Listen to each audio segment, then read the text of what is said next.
Hello guys, it's Talia. In T-2 days, we are going to be in IEM Katowice watching the championships of Counter-Strike 2. But when it comes to the world of esports, does hardware really matter? Yes, obviously. Yes, in the sense of if you're comparing a 24-core Intel i9, just a super jacked up PC to like your setup from the 90s, box monitor and bally mouse included. In that sense, yes, it does. But I'm talking about realistically in modern day standards, how much does hardware really matter for the pro players? And that's everything that's inside running the PC, CPU, GPU, even the SSD, the monitor, the peripherals even. How much of it makes a difference?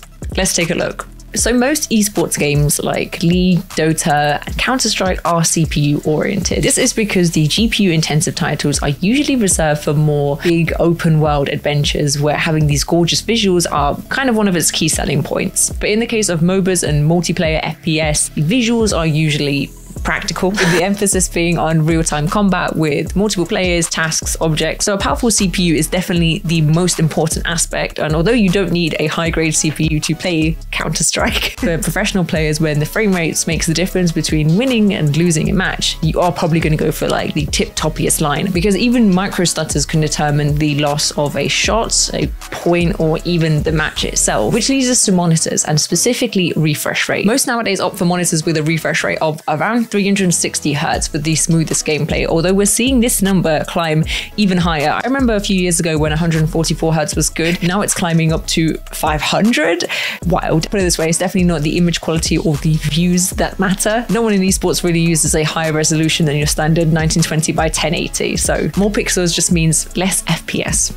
And we don't want that. And for peripherals, this is kind of an interesting one because until recently, pro players always used wired peripherals, as wireless always had a slight input lag or some other form of delay. Really not much, literally milliseconds, but when you're playing against the best of the best, that's gonna make a difference. So at high levels, they were basically unusable. That is until the past 4 to 5 years where the technology has massively improved, with the most popular mice for esports nowadays actually being wireless. The Logitech G Pro, I believe. It looks just super lightweight, basic in that sense. It's not like a World of Warcraft mouse with 20 different macro keys. And I can understand the gain in popularity because you get that full freedom of movement without the cable to tie you down. Previously, to combat the wire tangulation in its wired counterparts, people would use a mouse bungee, which is exactly what it sounds like. Essentially bungee cording your mouse cable from a height so it doesn't get tangled, doesn't drag along the desk, doesn't catch on something, another wire perhaps.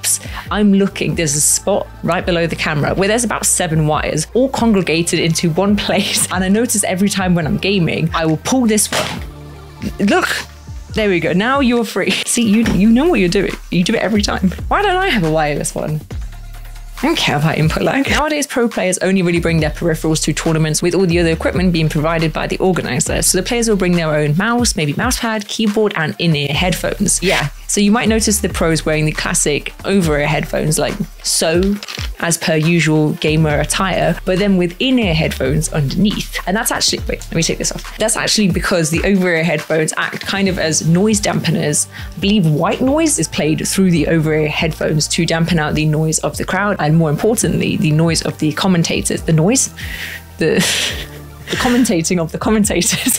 So as the over-ear headphones are more for the rules of the competition and also probably to show off the sponsors, the only headphones that really fit underneath are in-ear headphones for the game audio. Another benefit of this is that people do believe that these in-ear headphones have more precision when it comes to sound imaging. So when it comes to figuring out where the footsteps are coming from and how far away they are, this could make all the difference. And alongside the peripherals, players also bring their own SSD with all settings, both game and computer related. Once set, the administrators will perform a hot swap before the match, swapping the drive in the computer.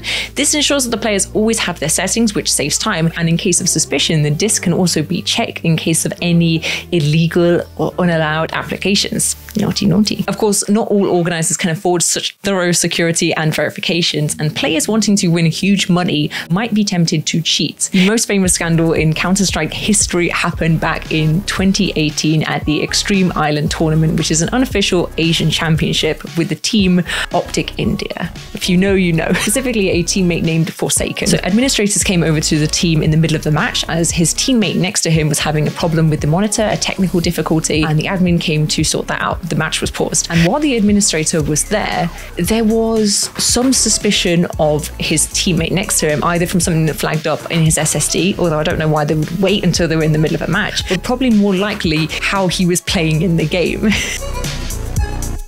If that doesn't raise suspicion, I don't know what does. And when they minimized the game, they saw another application running. Now, Forsaken, the player, tried to cover this up by renaming the application as word.exe. If the paperclip were around today, he would be mighty ashamed. He actually managed to delete the files in the moment that the admin was there. They saw, and they obviously weren't very happy about it. And unfortunately for the team who didn't know, they were all eliminated, with the player himself receiving a ban of 5 years. So, career forsaken. Anti-cheat is pretty extensive for big tournaments. Around a week before the tournament, the players have to send in all files necessary for the game, configs, drivers, that kind of stuff. The admin reviews these for anything suspicious before setting up the PCs. So the players don't set up the PCs, and they also don't have access to the internet while on the PCs to download anything. Apparently the PCs can only connect to Counter-Strike servers, which is quite interesting. And they're also set so they can't read USB flash drives. So really, like, no cheating. When it comes to tournaments, it seems like the game is it's pretty clean. Really, you could say the best way to excel is to work as a team, have a really good outlook, and bring the power. Point is, don't use word.exe. All right, that's enough dad jokes for a 29-year-old woman. Let me know your thoughts down below, and I'll see you in the next video. Bye, guys. Next time we're gonna be in Spottic. See you in Spottic, guys. Bye.